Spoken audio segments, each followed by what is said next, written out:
Shalom bien-aimés dans le Seigneur. Comme vous le savez, nous avons abordé un sous-thème dans notre grand thème de la vision et le sacrifice comme deux préalables incontournables. Et le sous-thème que nous avons commencé à aborder, c'est celui qui nous parle de trois choses: l'action, le sacrifice et le travail, comme des facteurs déterminants pour passer de la vision à la réalisation. Et j'ai commencé à aborder le premier point où on est en train de développer le prix de l'action. Et ce matin, je vais prendre du temps un peu sur cette illustration parfaite que la Bible nous donne des enfants d'Israël qui avaient reçu une vision de Dieu déjà depuis Abraham, en passant par Moïse et Josué. Dieu leur a dit qu'il allait leur donner la terre promise. La vision était claire. Et quand ils sont sortis de la terre promise de l'Égypte, pardonnez-moi, la direction c'était vers la réalisation de la vision, vers la terre promise. Et ils sont passés par bien des épreuves, des adversités, des oppositions. Et même quand ils sont arrivés à la terre promise, il fallait qu'ils se battent pour posséder la terre et entrer en pleine réalisation de la vision. Donc c'est sur ça que je suis en train de partager ce matin et on se retrouve tout à l'heure. Que Dieu vous bénisse. L'action, le sacrifice et le travail, trois facteurs déterminants pour passer de la vision à l'accomplissement. L'action, le sacrifice et le travail, trois facteurs déterminants pour passer de la vision à l'accomplissement. Tel est le sous-thème que nous avons commencé à exploiter il y a de cela 2 dimanches passés. Et le dimanche passé, le pasteur Mehdi est venu nous bénir avec un puissant message dans la continuité de la série sur la vision et le sacrifice. Il nous a parlé de la vision ultime et de l'ultime sacrifice. Quel message! Est-ce que quelqu'un peut m'aider à apprécier encore le pasteur Mehdi? Et juste avant qu'il n'intervienne, nous étions donc en train d'introduire ou de parler de ce sous-thème. Et nous avons affirmé que l'action, le sacrifice et le travail sont les trois paramètres essentiels dont tout visionnaire a besoin pour faire passer sa vision de l'état, de l'idée à une réalité. Et ensemble, nous avons noté quatre affirmations importantes. La première affirmation, nous avons dit que ce ne sont pas ceux qui reçoivent une vision qui se démarquent, mais ceux qui l'amènent jusqu'à son accomplissement. Ce n'est pas ceux qui reçoivent la vision qui se démarquent, mais ceux qui l'amènent jusqu'à l'accomplissement. La deuxième affirmation, nous avions dit que le plus important n'est pas la certitude d'avoir reçu une vision de Dieu, mais la volonté et la décision de l'accomplir. Le plus important n'est pas la certitude d'avoir reçu une vision de Dieu, mais la volonté et la décision de l'accomplir. Et la troisième affirmation était la suivante: recevoir une vision est une chose, mais être déterminé à la réaliser en est une autre. Recevoir une vision est une chose, mais être déterminé à la réaliser en est une autre. Et quatrième affirmation, nous avions dit que ceux qui manquent dans la vie de plusieurs, ce n'est pas la vision, mais l'audace ou la volonté de payer le prix de la concrétisation. Ce qui manque chez plusieurs, ce n'est pas tellement la vision, mais l'audace et la volonté de payer le prix de la réalisation de la vision. Et nous avons poursuivi en soulignant qu'entre la vision reçue et la vision accomplie, il existe un chemin, malheureusement, que plusieurs refusent d'emprunter. Entre la montagne de la révélation de la vision, entre le moment où Dieu te donne la vision, jusqu'à ce que tu arrives à la montagne de la réalisation, de l'effectivité, de l'accomplissement de la vision, il y a un chemin, il y a un parcours, mais malheureusement, plusieurs ne veulent pas emprunter ce chemin-là. Et ce chemin se résume en trois prix à payer. Trois prix à payer qui constituent le parcours, qui constituent le chemin qui nous fait quitter de la vision à la réalisation. Et ces trois prix à payer sont le suivant. Le premier, nous avions parlé du prix de l'action. Deuxièmement, le prix du sacrifice. Et troisièmement, le prix du travail. Et nous avions commencé par analyser le premier prix, le prix de l'action. Et nous avons défini l'action comme étant, premièrement, le passage délibéré de l'intention à l'initiative. L'intention, c'est ce passage de l'intention à l'initiative. Deuxièmement, nous avions défini l'action dans notre contexte comme l'expression plutôt visible de l'engagement vis-à-vis de l'action, plutôt de la vision. L'action, c'est l'expression visible, tangible, palpable de l'engagement vis-à-vis de la vision. Et troisièmement, nous avions défini l'action comme la preuve concrète que nous croyons réellement à ce que Dieu nous a révélé. Nous croyons à la vision, voilà pourquoi nous nous sommes mis en action. Et pour mieux en saisir l'importance de l'action, nous nous sommes proposés d'examiner un certain nombre de vérités autour de l'action dans le processus de la réalisation de la vision. Et la première vérité, si vous vous rappelez, nous avions dit ceci: recevoir une vision est une grâce, mais l'amener à l'accomplissement exige une action. Recevoir une vision est une grâce, mais l'amener à l'accomplissement exige une action.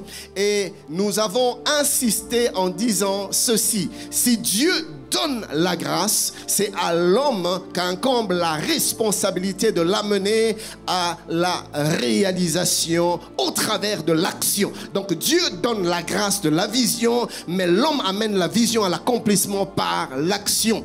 Et le Dieu de la Bible, avions-nous dit, est un Dieu d'action, et il nous appelle à être des hommes et des femmes d'action. Et Jésus lui-même, dans Jean 5:17 pouvait dire: mon Père agit jusqu'à présent, moi aussi j'agis. Et pour finir, nous nous sommes encouragés à ne pas attendre demain. Demain ne viendra jamais.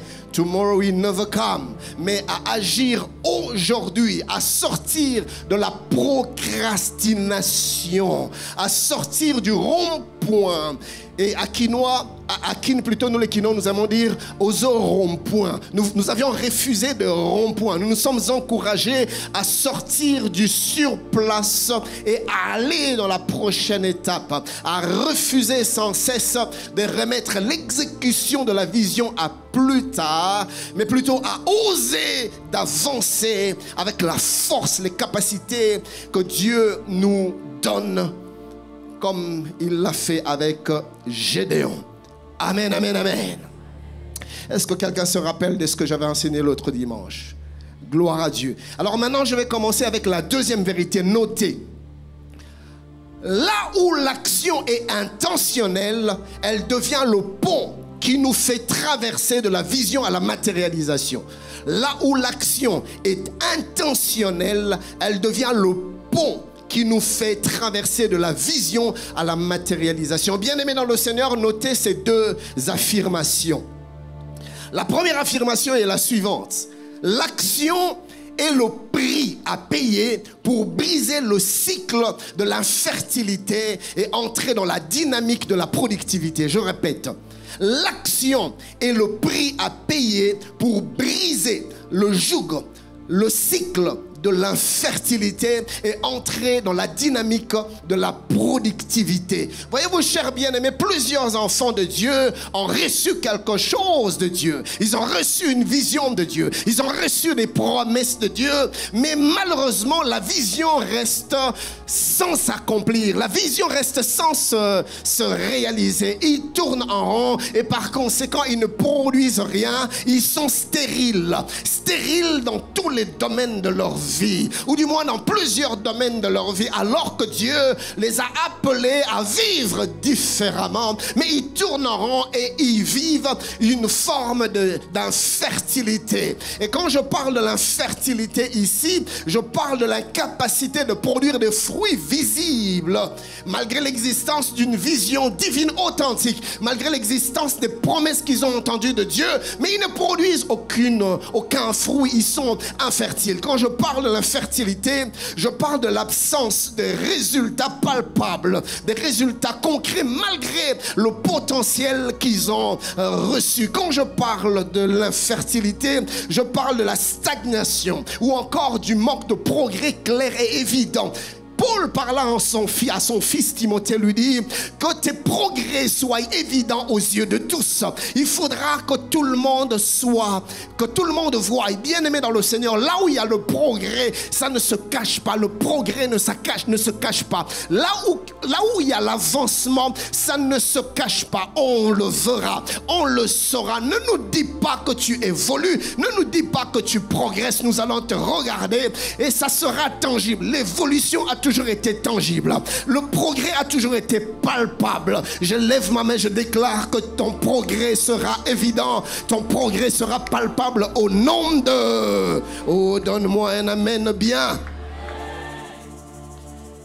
Parler de l'infertilité, se parler d'une saison de non-accomplissement. Non parce que l'on manque de vision, mais par manque d'action, par manque de mouvement stratégique. Autrement dit, toujours en parlant de l'infertilité, c'est recevoir une vision sans jamais la matérialiser. L'infertilité, c'est avoir des promesses sans entrer dans leur accomplissement. L'infertilité, c'est être riche en potentiel, mais pauvre en œuvre. Riche en potentiel, mais pauvre en œuvre. Riche en potentiel, mais pauvre en œuvre. L'infertilité, c'est tourner en rond autour d'une destinée sans jamais y entrer réellement.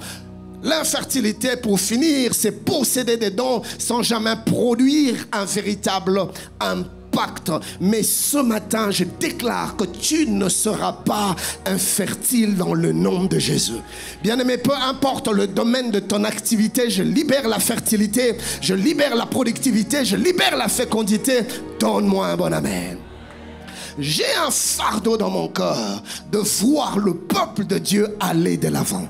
De voir le peuple de Dieu progresser, de voir le peuple de Dieu. Écoutez, c'est la pensée, c'est la volonté de Dieu dans tous les domaines, que ce soit dans le domaine spirituel, que ce soit dans le domaine matériel, les désirs, le désir de Dieu, c'est de nous voir progresser. En parlant du Fils, la Bible dit qu'il croissait en sagesse, en stature et en grâce. En parlant de Jean-Baptiste, la Bible dit qu'il croissait. Bien-aimé, Dieu nous appelle à croître, à grandir, à avancer, à nous développer, à accomplir les visions qu'il a placées dans nos cœurs. Et cela sera ton témoignage au nom de...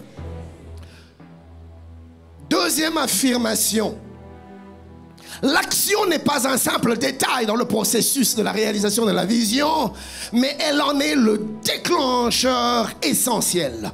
L'action n'est pas un simple détail dans le processus de la réalisation de la vision.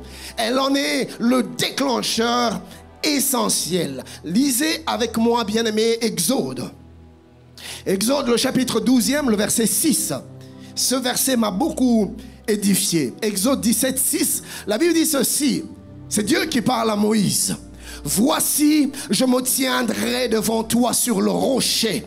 Tu frapperas le rocher et il en sortira de l'eau et le peuple boira. La Bible dit, et Moïse fit ainsi aux yeux des anciens d'Israël. Nous sommes dans un temps où Israël meurt de faim. Israël se retrouve dans le désert et il a soif plutôt. Israël désire boire, le peuple désire boire, mais il n'y a pas d'eau. Et ça devient un fardeau dans le cœur de Moïse. Bien aimé, quelquefois les visions naissent de l'observation. Tu n'as pas forcément besoin que Dieu te parle. Tu n'as pas forcément besoin que Dieu t'apparaisse la nuit dans un songe ou dans un rêve pour te parler d'une vision, pour te dire ce qu'il attend de toi. Quelquefois, il te suffit juste de regarder autour de toi. Quelquefois, il te suffit juste d'ouvrir les yeux et de constater ce qui se passe autour de toi pour qu'une vision naisse au-dedans de toi. Moïse a vu la douleur du peuple. Moïse a vu la peine du peuple. Moïse a vu la soif du peuple et il s'est présenté devant Dieu. Et Dieu lui parle. Donc la vision était claire. Quand nous observons ce passage, nous voyons qu'ici la vision est claire. La vision, c'est approvisionner en eau suffisante le peuple pour qu'il soit abreuvé. Mais bien aimé, si Moïse n'avait pas osé faire confiance à Dieu, en Dieu, en posant l'acte demandé, en posant l'action demandée, alors même que Dieu, fidèle à sa parole, se serait tenu sur le rocher comme il l'avait promis, mes amis, l'eau n'allait jamais jaillir et le peuple serait mort de soif, faute d'action. Dieu dit à Moïse, je me tiendrai sur le rocher. Toi, fais l'action. Fais quelque chose, Moïse. Moi, je suis déjà sur le rocher. Moïse, toi, frappe le rocher. Je suis là. Frappe et l'eau va jaillir. Que des familles, chers bien-aimés, que des ministères, que des églises qui meurent et passent à côté de leur héritage à cause des hommes et des femmes qui refusent de passer à l'action. Depuis le temps que tu as reçu la vision, tu dors avec la vision, tu te réveilles avec la vision, tu sors, tu rentres avec la vision dans le cœur sans jamais passer à l'action. Mon ami, je suis venu te dire ce matin qu'il y a des gens qui n'attendent que toi. Moïse, le peuple n'attend que tu passes à l'action. Il y a des moments où ce n'est plus Dieu. Il y a des moments où c'est l'homme qui doit agir. Dieu a déjà fait sa part. Dieu a déjà agi. Il dit à Moïse, je me tiendrai sur le rocher, toi frappe et l'eau va jaillir. Donc le peuple était là en train d'attendre. Et j'imagine le peuple en train de se dire, mais Dieu nous a abandonnés. Si vraiment Dieu était avec nous, pourquoi il ne nous donne pas à boire? Si vraiment Dieu nous aime, pourquoi il n'intervient pas? Le problème, ô cher peuple, n'est pas Dieu. Le problème n'est plus au niveau de Dieu. Dieu a déjà fait sa part. Il n'attend que Moïse passe à l'action. Et plusieurs sont en train de passer à côté de leur destinée parce que toi, tu ne passes pas encore à l'action. Plusieurs sont encore au chômage parce que toi, tu ne passes pas encore à l'action. Plusieurs meurent dans leur cœur, dans leurs âmes. Plusieurs meurent dans leur coin parce que toi, mon ami, tu ne passes pas encore à l'action. Tu n'as aucune idée de cette action que tu estimes peut-être insignifiante, que tu méprises. Tu n'as aucune idée de ce que Dieu est capable de faire avec des petites choses. Rappelle-toi du nuage que le serviteur d'Élie a vu. C'était un petit nuage, mais là se cachait une pluie torrentielle, une pluie averse, une grande pluie. Ne méprise pas, ne néglige pas les petites actions. Pose l'action que tu dois poser en faveur de la vision, mais arrête de rester dans l'inertie, dans la passivité et dans l'inaction. Dieu t'attend à l'action. Frappe le rocher. Ah mais pasteur, tu penses vraiment qu'il me suffit juste de frapper le rocher pour que l'eau jaillisse? Qui a déjà vu ça avant? Qui a déjà vu un rocher que l'on a frappé, qui a fait jaillir l'eau? Mon ami, tu n'as pas besoin de voir avant d'obéir. Fais confiance en Dieu. Passe à l'action. Ce n'est pas parce que personne ne l'a fait avant toi que ça ne marchera pas. Qui sait si Dieu veut faire de toi un pionnier? Qui sait si Dieu veut faire de toi un ancêtre dans le domaine? Fais confiance au Seigneur, frappe le rocher. Suis-je en train de parler à quelqu'un? Et je vois plusieurs ce matin en train de supplier Dieu. Oh papa, que Dieu jaillisse. Nzambe mayebima.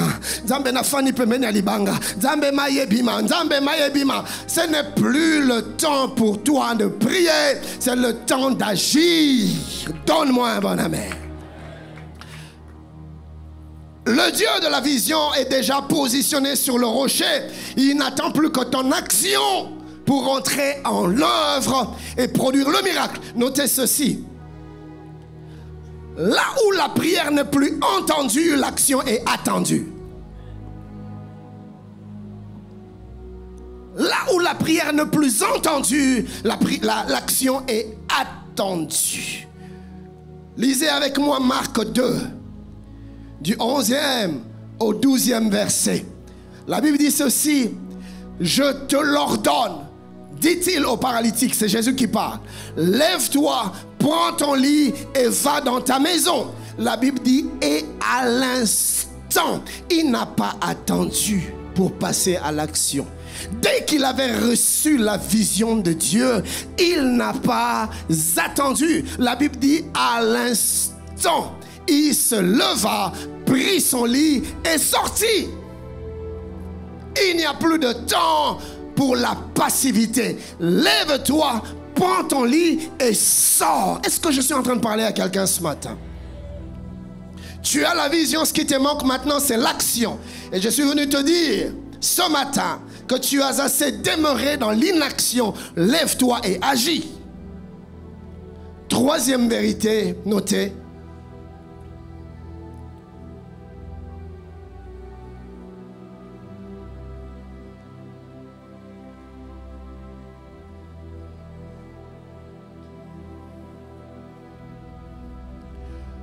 Troisième vérité. Une vision sans action n'est rien de plus qu'une illusion sans espoir. Une vision sans action n'est rien de plus qu'une illusion sans espoir. Notez ces deux affirmations. La première est la suivante. Toute vision non accompagnée d'actions concrètes restera à jamais un rêve vidé de sa substance. Toute vision non accompagnée d'actions concrètes restera à jamais un rêve vidé de sa substance. Bien-aimé, tu resteras dans les imaginations, tu resteras dans l'imaginaire. Tu as reçu la vision de commencer cette maison, je ne sais pas moi, cet atelier, je ne sais pas quoi, ce business, tu as reçu la vision de lancer je ne sais pas quoi. Mais aussi longtemps que tu ne vas pas te lever pour faire le premier pas, pour commencer, ta vision sera un rêve sans lendemain, un rêve improductif, un rêve inutile. Ça ne sera qu'un rêve. Ça ne sera qu'un rêve. Écoutez mes amis, le monde n'a jamais été bougé, secoué par ceux qui rêvent, mais par ceux qui agissent. Oui, les choses ne changeront pas dans ta vie. Vous voyez mes amis, je suis fatigué. Je suis fatigué de voir les enfants de Dieu dans des illusions. Je suis fatigué de voir des enfants de Dieu dans des rêves. Surtout nous les pentecôtistes. Moi j'ai un problème avec les pentecôtistes. Les pentecôtistes, nous sommes dans des illusions au point que le monde se moque de nous. Nous sommes dans des visions illusoires. Oui, une vision sans action n'est qu'une vision illusoire. Nous sommes dans des illusions. Dans nos derrière nos églises, nous sommes en train de planer sur nos petits nuages. Nous rêvassons, nous rêvons. Et nous nous voyons en train de bâtir des châteaux en Espagne. Et nous rêvons derrière les déclarations bibliques. Je serai la tête et non la queue. Et tu dors, je serai la tête et non la queue. Et tu paresses, je serai la tête et non la queue. Et tu n'inities rien, je serai la tête et non la queue. Et tu es dans l'inaction, je serai la tête et non la queue. Et tu es dans la passivité, je serai la tête et non la queue. Mon ami, c'est une illusion. C'est une illusion, c'est une illusion. Et c'est comme ça que le monde se moque de nous, avec nos fortes déclarations prophétiques de ce que nous ne serons, que nous ne devenons jamais. Jour après jour, nous répétons les mêmes choses que nous ne devenons jamais. Je serai en haut, jamais en bas, mais nous continuons à être en bas et jamais en haut. Je vivrai dans la victoire et jamais dans la défaite, mais nous continuons à croupir dans des défaites profondes. Les pentecôtistes. Et nous sommes dans la prière. Nous sommes dans la prière, dans la prière. Nous sommes dans la prière, nous sommes dans les jeûnes. Nous sommes dans la retraite. Il y a un temps pour prier, mais il y a un temps pour passer à l'action. Tu pries, Seigneur, Salah, Nzambe Salah, Nzambe Salah, Nzambe Salah. Et Dieu te dit, mon ami, je suis déjà sur le rocher. J'attends que toi aussi tu agisses. Suis-je en train de parler à quelqu'un?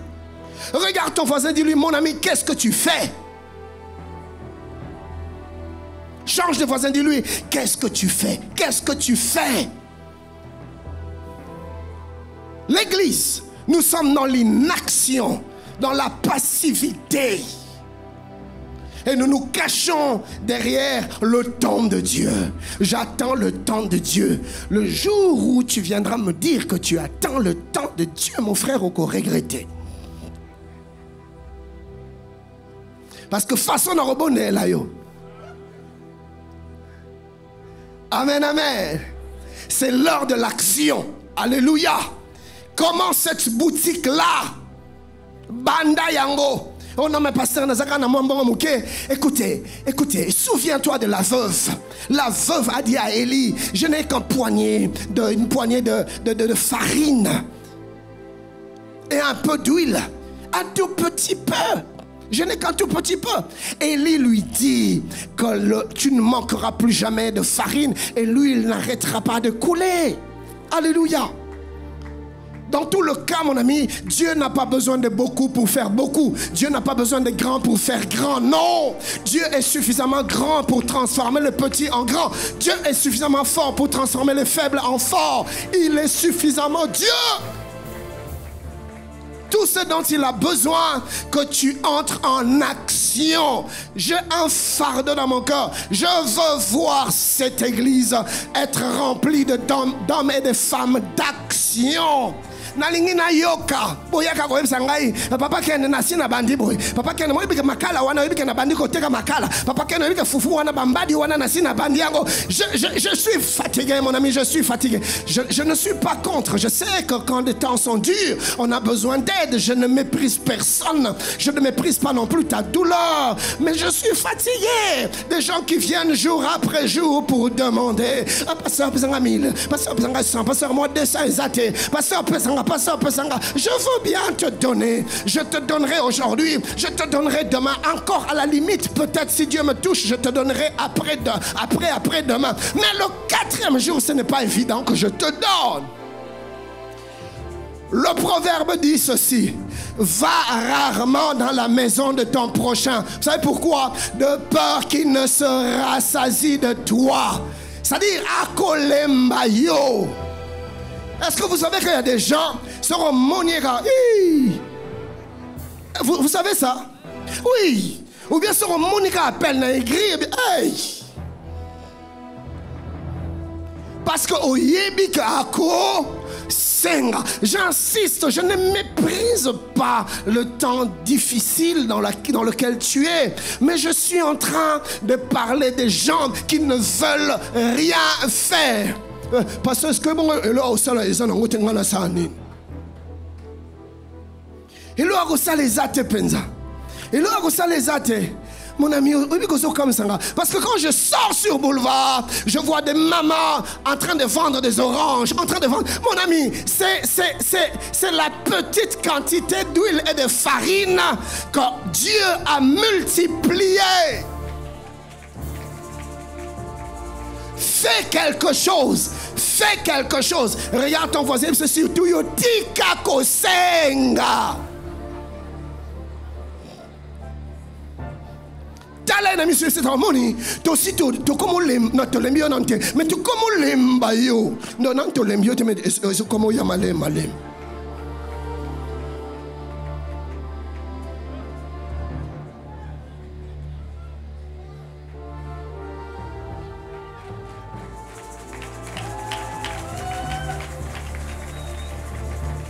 Je vous ai raconté l'histoire de cette dame qui est venue voir maman Nathalie pour demander.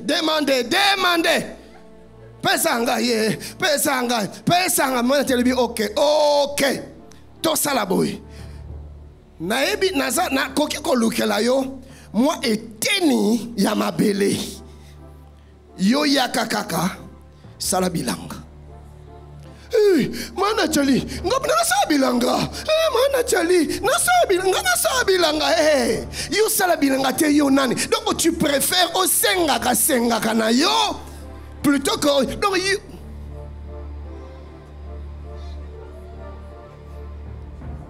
regarde ton voisin, dis-lui, sors des illusions, agis. Je suis prêt à encourager quelqu'un qui agit. Na moni ozo sala, na moni volonté, na ko pesa, na ko sunga yo. Je vais mobiliser le social de l'église. Bo sunga ndeko yo, bo sunga mama oyo. Azana volonté. Je vais nous dire une chose. Je ne nous pousse pas à l'égoïsme parce que Dieu nous appelle à la libéralité. Ah oui, Dieu nous appelle à la générosité. Mais il y a des gens qu'il ne faut pas aider en leur donnant de l'argent. Okosungaye te lobby omonaye. Aoya lisusu. Et puis aoyo kasonité. Que pasteur que bon moi mi loano pesa nga e konse na osana combien de jours.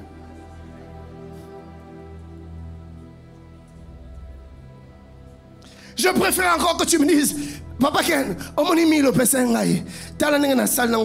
y a un frère ici que j'admire. Je ne sais pas là où il est. Il fait de la chikwang. Il est oui, mon ami là qui fait de la chikwang. Il est du service de base. Ah, ça va, même là, de temps en temps, bakwang. Il est où tu relies à bakwang. Il y a osa wapi yo pesa nga bakwang. Tala na lingna c'est la publicité au yete. Ozomona. Il est venu me voir. Il m'a dit, Papa Ken, mais moi, Mikolo, yo, nani, fond et sili, fond de roulement et sili. Na pessier. Abandeli bakwanga.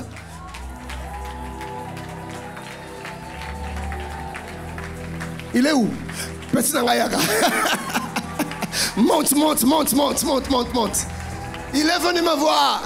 Il dit, Papa Ken, moi je fais la chikwang. Je sais comment faire la chikwang. Mais j'ai un petit souci ces jours-ci. Mon fond de roulement a baissé, Papa Sungangai. Je n'ai pas hésité. Je lui ai donné.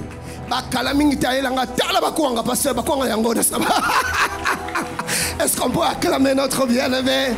Donc frère, attends. Chris, c'est un kwangeur professionnel. Donc yo osana service traiteur na yo osana ba fête tolingo organisé tolinga ba kwanga adresse ezaka moko Christ le grand kwangologue. Est-ce qu'on peut acclamer Christ? Il est là. Passe un numéro de téléphone.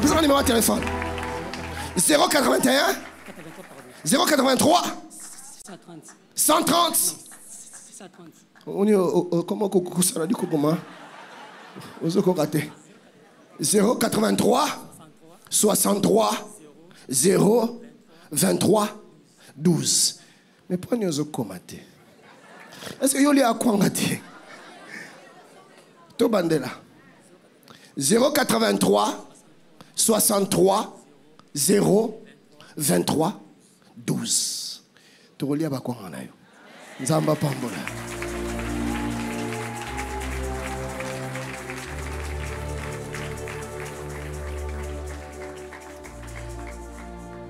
Mes amis, retenez ceci. Christ, nous en a besoin d'un deuxième culte, qu'aucun n'était pardon. Oui, on a raté ma marché négligé. Retenez ceci. Les choses ne changent pas dans nos vies par la force du rêve, mais par la puissance de l'action. Les choses ne changent pas par la force du rêve, mais par la puissance de l'action. Et la Bible nous parle d'un homme qui est passé du rêve à l'action et sa vie n'est plus jamais restée la même. Lisez avec moi Luc 15. Luc 15, nous allons lire le 18e verset et puis nous lirons le 20e verset. J'admire cet homme. La Bible dit, c'est lui qui parle. Il parle dans son cœur. Il rêve dans son cœur. Il cogite dans son cœur. Il mûrit une vision dans son cœur. Il dit, je me lèverai. J'irai vers mon Père. Et je lui dirai, mon Père, j'ai péché contre le ciel et contre toi. Ça, c'est ce qui se passe dans son cœur, pasteur Anthony. Il dit, voilà ce que je vais faire. Voilà le projet que j'ai. Voilà la vision que j'ai. Voilà le plan que j'ai. Mais il ne s'est pas arrêté à rêver. Il ne s'est pas limité au rêve. Au verset 20e, la Bible dit, et il se leva. Après avoir dit, je me leverai, au verset 18e, au verset 20e, il dit, la Bible dit, et il se leva et alla vers son paix. C'est ce qui te manque. Tu as déjà la première partie, la vision. Tu as déjà le rêve. Tu as déjà le projet. Mais ce qui te manque, c'est la deuxième partie, l'action. Que tu te lèves et que tu ailles. Écoutez ceci. L'action reste l'étape décisive entre recevoir la vision et la faire et la réaliser. Entre recevoir la vision et la réaliser, l'étape décisive demeure la vision. C'est Dieu qui donne la vision, mais l'homme est appelé à passer à l'action pour que la vision devienne réalité. Mes amis, en lisant la Bible, le Seigneur m'a parlé de l'histoire des enfants d'Israël. J'étais en train de prier et paf, l'Esprit s'est mis à me dire, mais Ken, est-ce que tu es en train de parler là? Est-ce que tu es en train de prêcher là? Est-ce que tu ne vois pas ça dans le parcours des enfants d'Israël? Nathalie était là, j'ai arrêté de prier, je suis allé ouvrir ma Bible, je me suis mis à méditer ce texte.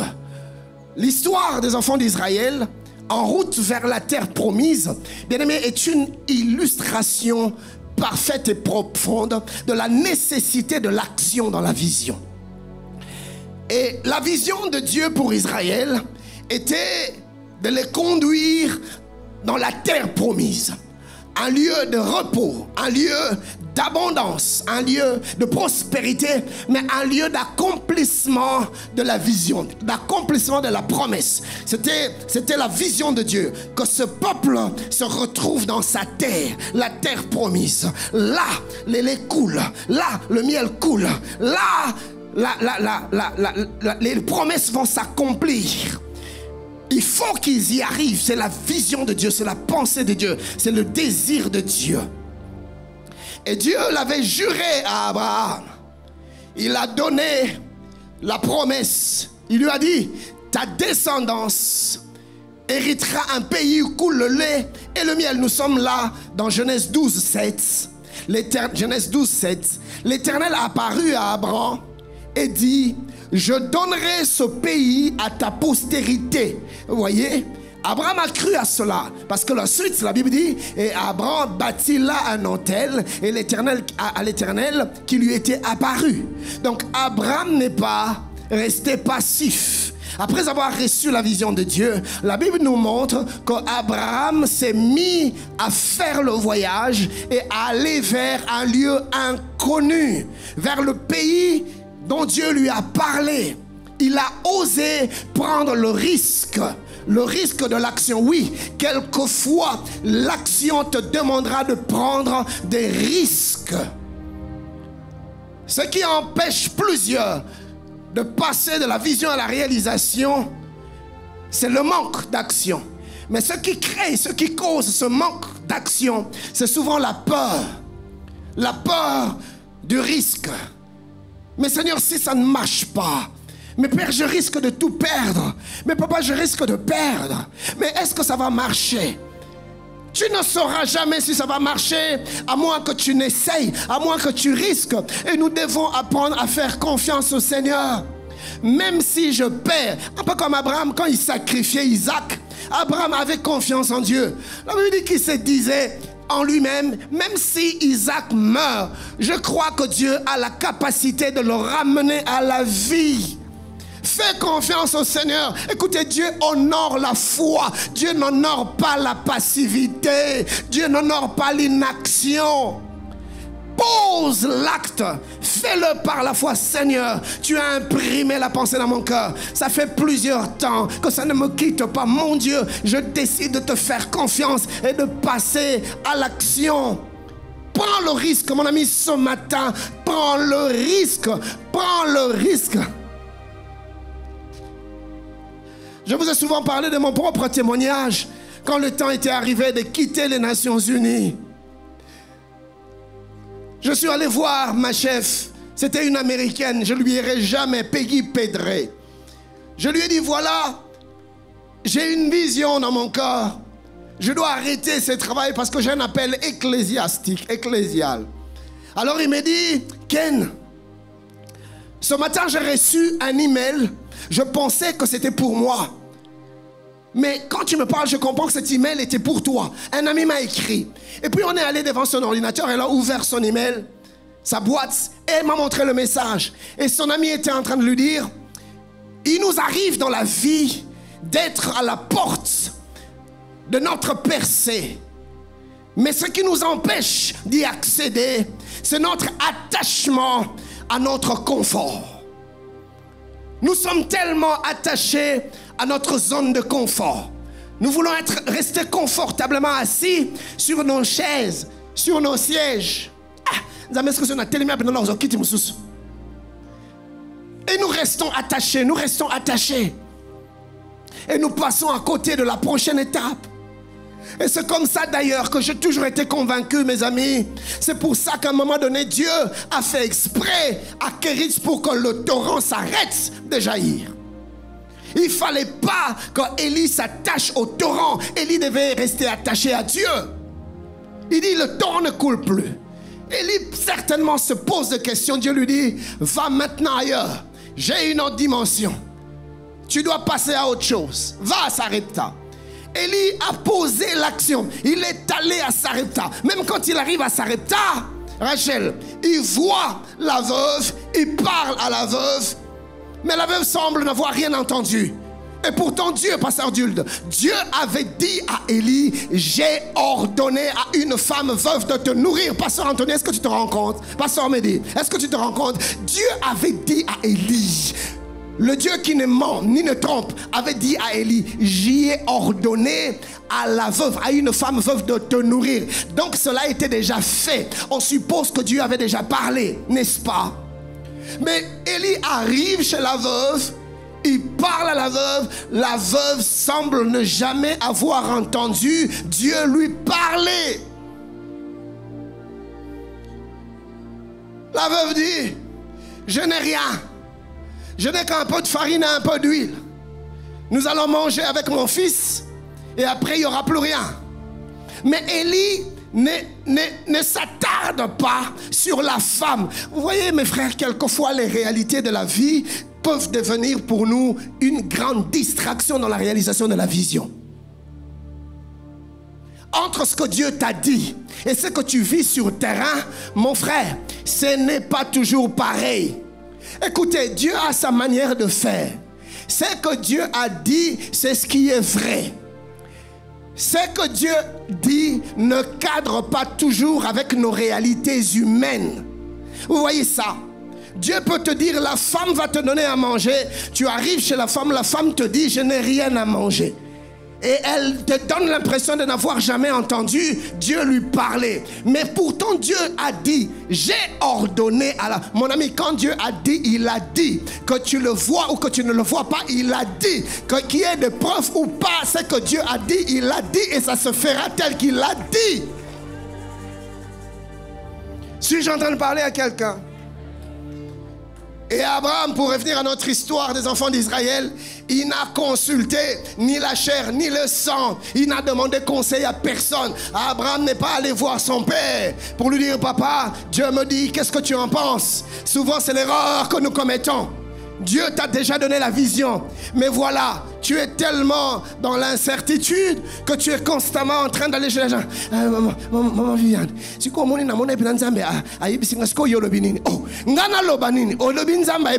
vision. Maintenant, que veux-tu que je dise alors que Dieu t'a déjà dit? Si Dieu t'a dit, ce que Dieu a dit est suffisant. Tu n'as plus besoin que quelqu'un d'autre dise. Notre Dieu est oui et amen. Alléluia. Il est au commencement, il est à la fin. Quand Dieu apparaît, c'est l'introduction et la conclusion. Il n'y a plus rien à ajouter.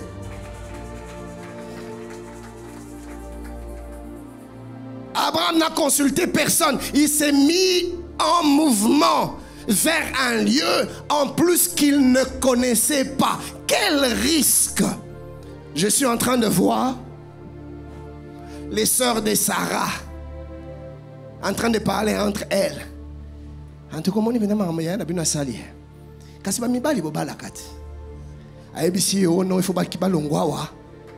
il faut pas kende wapi et place bazo kende pe na bango pe ba yebite o nzamba lobaki. Est-ce que maintenant nzamba pe bokanzi nzamba ça irresponsable? Nzamba ko ça irresponsable. Comment est-ce que nzamba ko ibisa bobu kende place mo bo alobi na bino place bo kende ozo kende kaka. Ozo mona. Au moment le réseau Bomayo, tu parles trop. O lobaka mingi. Nzamba pesio vision. Oui, que Nzamba il faut il faut la famille. Oui, que Nzamba il faut tika pena. Oui, que Nzamba. Oh, regarde ton voisin, dis-lui, apprends à te taire. Ayoki, te change de voisin. Dis-lui, apprends à te taire. Il y a des gens qui vont se te décourager. Bako lembi sayo penza. Ah donc tango sisi ko solana ye. Obi en tout cas, na kansa nzambe ndalobela ngameze ka ba penser na ngai.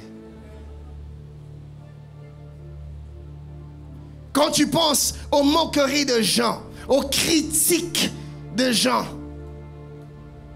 Abraham yoso kene pena. Abraham osaka même tata munene Abraham. Osaka même na moi si.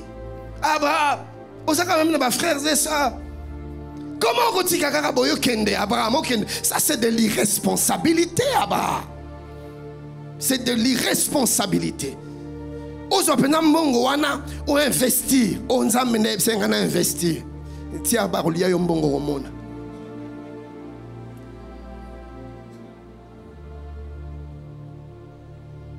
Abraham est parti.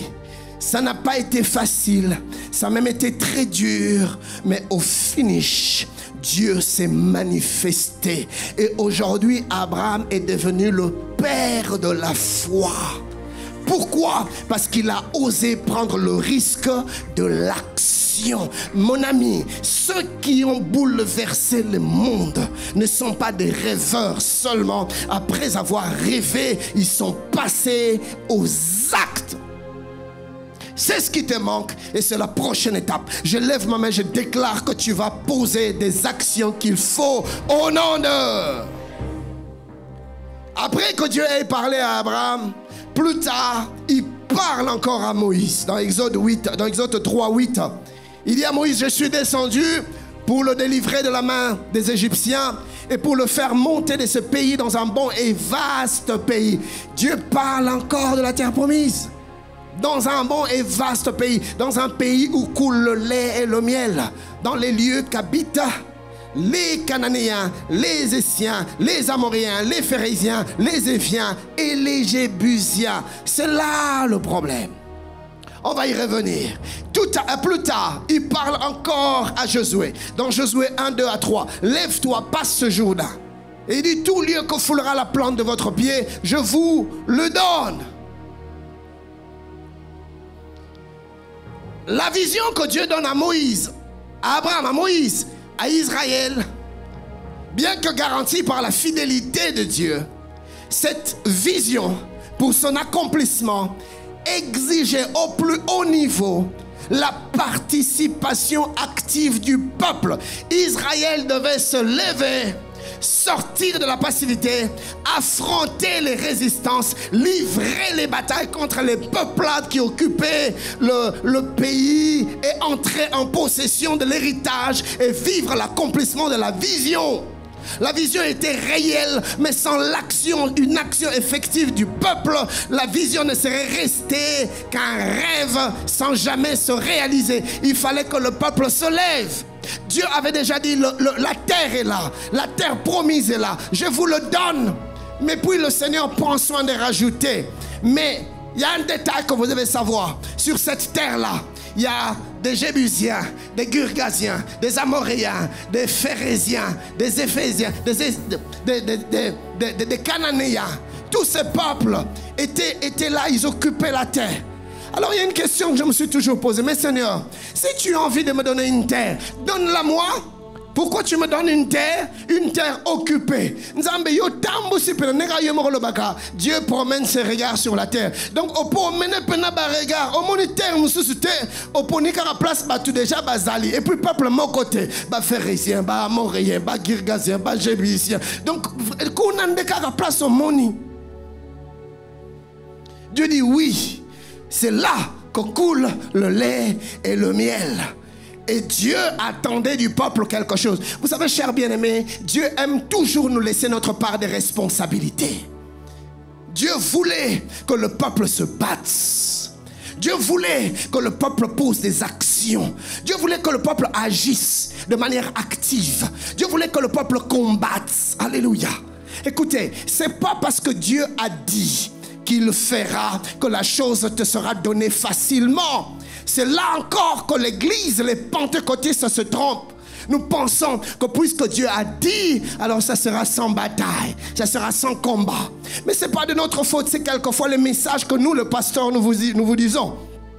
J'aimerais dire à mes bien-aimés prédicateurs, prêchons la vérité au peuple. Ne leur disons pas, Dieu va vous donner. Oui, Dieu va donner, mais il y a un prix à payer pour que tu entres en possession de ce que Dieu te donne. You know, mon ami. Tu as quelque chose que tu dois faire. Il faut que tu te lèves. Il faut que tu te battes. Il faut que tu combattes. Oui, il faut que tu cherches. Il faut que tu fouilles. Il faut que tu t'actives. Mais yo lingi ko s'activer te. O lingi action te. O lingi ko lamuki mba moko boye. O lala kina kimbanse ko lamuki mba moko plosa na kana na terre promise.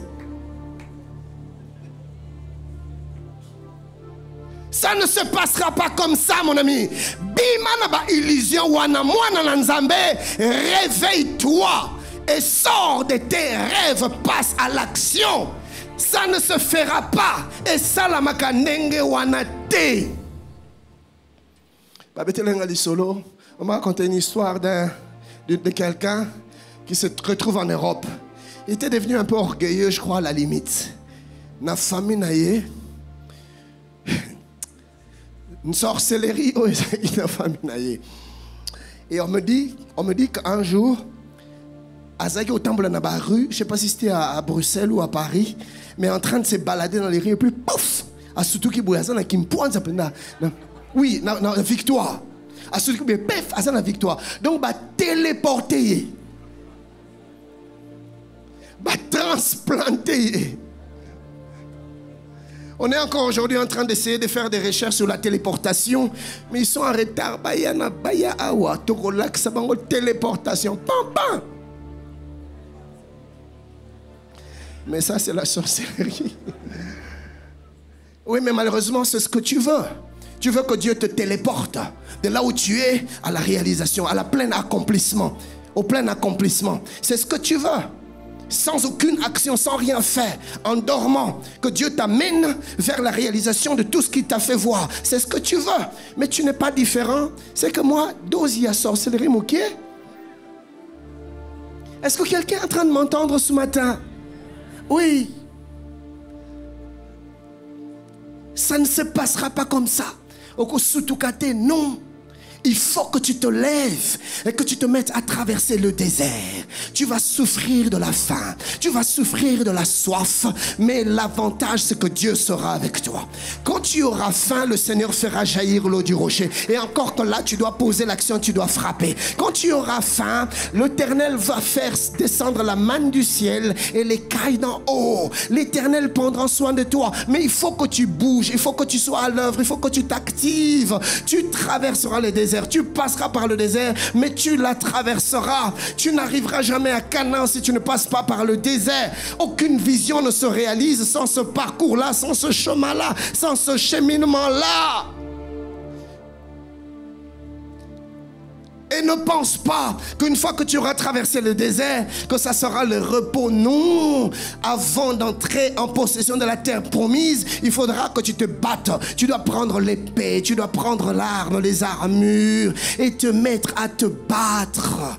Il y aura des pressions, il y aura des oppositions, il y aura des attaques, il y aura des adversités, il y aura des ennemis, oui, des inimitiés, il y en aura. Il y aura des calomnies, il y aura des médisances, il y aura des séparations, il y aura des blessures. Il y aura des intimidations. Mes amis, il y aura tout ça. Même en pleine réalisation de la vision, l'adversité ne manquera pas. Le pasteur Mehdi nous en a parlé dans l'une de ses interventions sur ce thème. Quand il nous parlait de Néhémie et des enfants d'Israël. En plein accomplissement de la vision, les Sambala étaient là, les Tobija étaient là.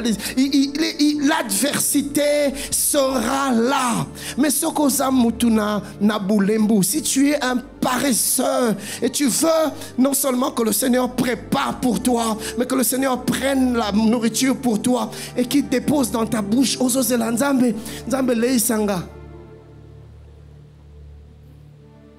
Cela ne se passera pas comme ça. Je vais y revenir dans le jour qui arrive. Regardez, même quand Dieu dit aux enfants d'Israël, je vous donnerai le pain.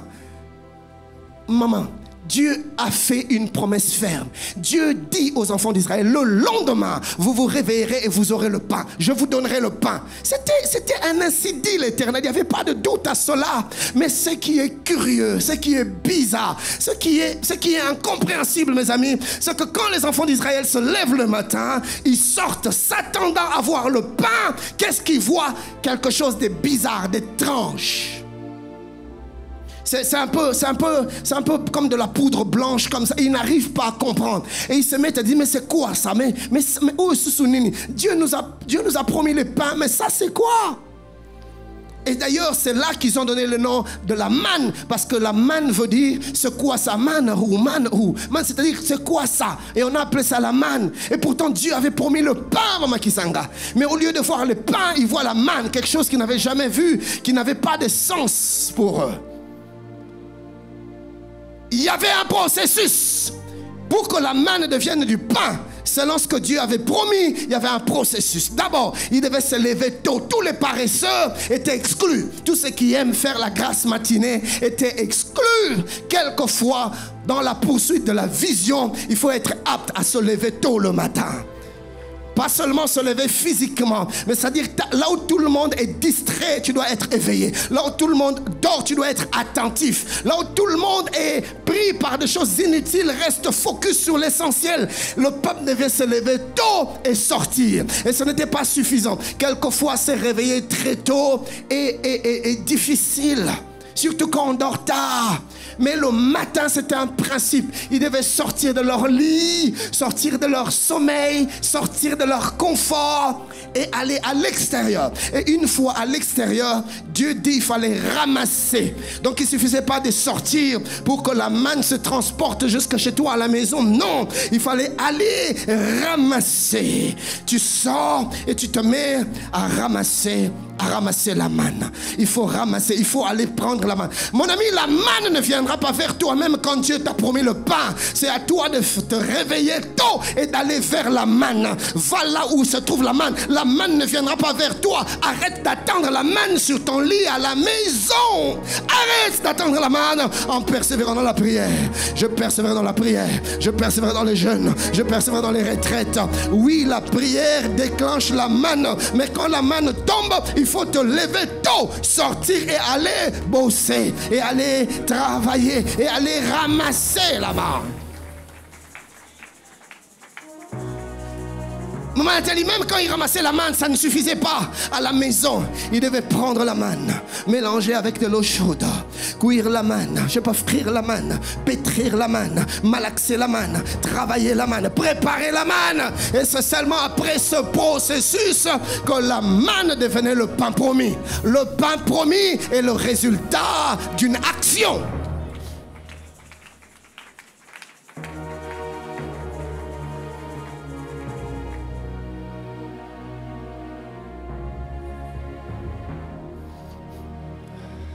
Israël reçoit la vision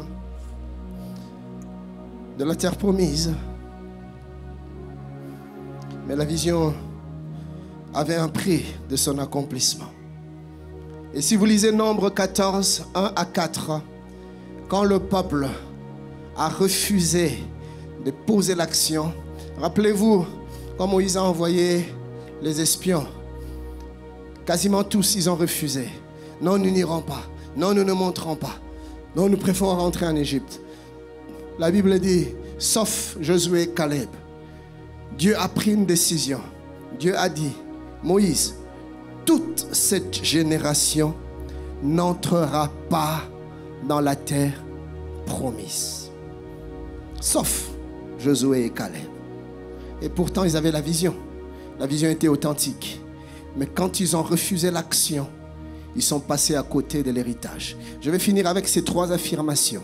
La première est la suivante. Notez. La vision que tu ne saisis pas par l'action finit par mourir avec toi dans le désert.